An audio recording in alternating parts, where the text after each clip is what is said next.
This is a very important moment for the future of Ukraine. It will determine the course that not only Kiev, but also its most important allies will follow. The road to this meeting was extremely bumpy.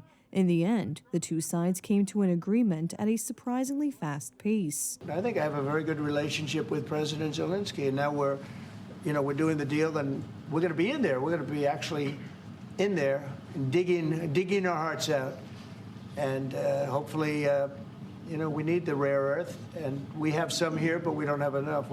Our economy is very strong, and we need a lot of things that, in some cases, we don't have here. So I think we're going to have a very good relationship.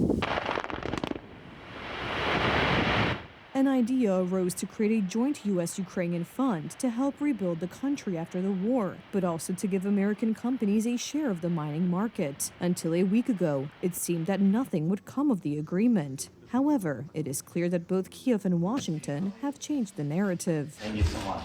Very good meeting tomorrow morning. We're going to get along really well, okay? We have a lot of respect. I have a lot of respect for them. We've given them a lot of equipment and a lot of money, but they have fought very bravely, no matter how you figure it. They have really fought. Somebody has to use that equipment, and they have been very brave in that sense. President Zelenskyy already has a concrete plan, in addition to an economic deal for American participation in the resource extraction market. He wants to strike a deal on some arms purchases. My question will be very direct: if the United States will stop support or not. Can we buy weapon? If it's not aid, can we buy weapon directly from the United States? So the third point, can we work with frozen assets for buying weapon, for example? According to experts, crucial to the breakthrough in the relationship was the diplomatic offensive held by 3 European leaders in recent days. These meetings may have changed Trump's own outlook on the Ukraine issue. Starting with Polish President Andrzej Duda, followed by Macron and the Prime Minister of the United Kingdom, there was an offensive here to show Trump's perspective on the security of Europe and especially the eastern flank of NATO.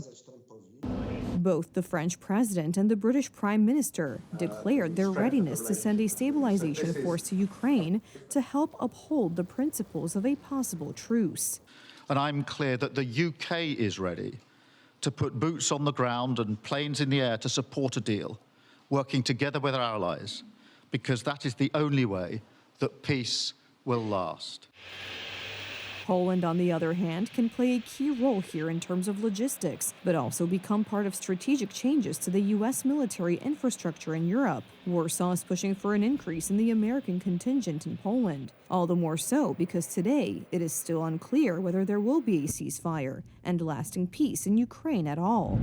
I'm here as an arbitrator, as a mediator to a certain extent between two parties that have been very hostile, to put it mildly. They've been very hostile. This has been a vicious war.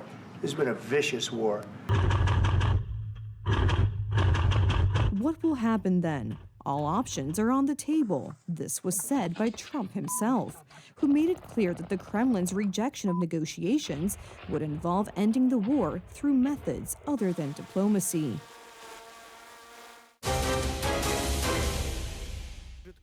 This will be a strengthening of the Polish Air Force. A contract worth $300 million has been signed. 8 AH-64 Apache diversion training helicopters will reach the Polish armed forces later this year. This will enable further training of Polish officers. With the amount of equipment that is being produced, this is still very fast. In mid-August of last year, a contract was signed for the purchase of 96 of the world's most modern Apache attack helicopters. It was negotiated by the Law and Justice government. This is actually a gigantic revolution for the military, because these versions of helicopters are almost digital. Preparations for the purchase of this equipment and the signing of the offset agreement were handled in 2023 by Poland's defense minister at the time, Mariusz Błaszczak. This ground that was prepared by the United Right, Law and Justice, and Mr. President Andrzej Duda is today a convenience for the government of Donald Tusk. All these contracts, the decision to increase the percentage of GDP, it all causes Tusk to boast about the successes of Błaszczak, Morawiecki, and Andrzej Duda.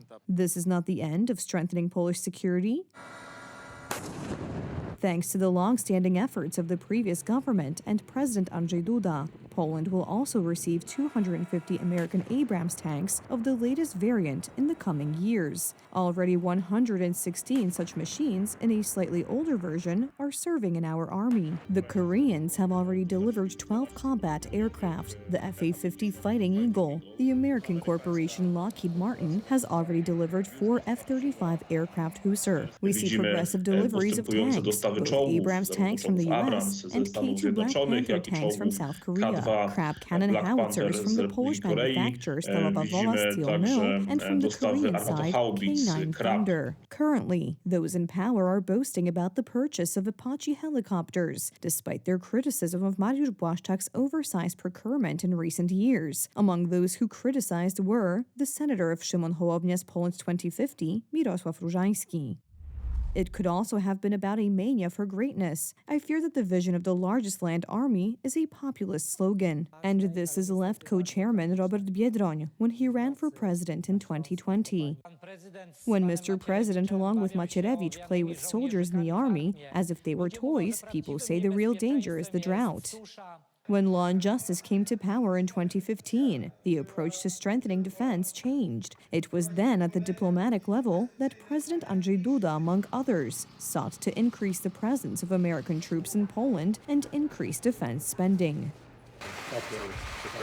The consistent foreign policy has resulted in an increased presence of U.S. forces on NATO's eastern flank. In Poland, the number of American troops has increased from about 5,000 to 10,000. This went hand in hand with higher defense spending in our country. We were the first to decide in a very significant way to raise defense spending. Consistently, the Law and Justice government increased defense spending, even before Russia's full-scale invasion of Ukraine. At the beginning of last year, Polish President Andrzej Duda appealed to NATO countries that allies should allocate not 2, but 3% of GDP to defense. These appeals meet with approval from the U.S. side. We are even put up as a model ally in Europe. We see Poland as the model ally on the continent, willing to invest not just in their defense, but in our shared defense and in the defense of the continent. Poland is ambitious for NATO membership and is showing that it is a leader of the alliance in Europe. President Andrzej Duda internationally stresses that in the current situation, 5% of GDP spent on defense should be the responsibility of each country. We spend almost 5% of our GDP on defense because we are aware that we need to modernize our army. We need to be strong. We need to implement a strategy of deterrence so that Russian aggression on our territory does not occur. The same, in our view, should be done in solidarity by other NATO countries. The modernization of the Polish army, launched by Law and Justice and Polish President Andrzej Duda, could soon lead to it being the largest land army among European NATO members. The goal is to strengthen the security of Poland and Polish people.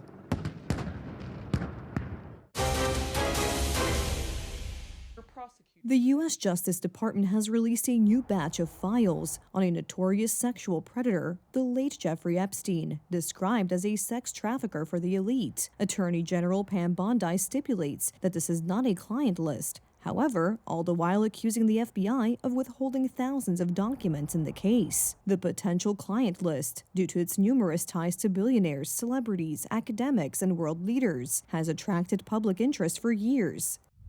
The Justice Department is delivering on President Trump's commitment to transparency and exposing the disgusting activities of Jeffrey Epstein and his associates. The Attorney General has ordered the new FBI director to investigate why the Bureau hid thousands of documents from her related to the case. In her letter, she wrote that before the FBI's leadership change, she requested the complete files related to Epstein, and that in response, she was sent some 200 pages, consisting mainly of flight logs, Epstein's contacts, and the names and phone numbers of the victims, claiming that was all.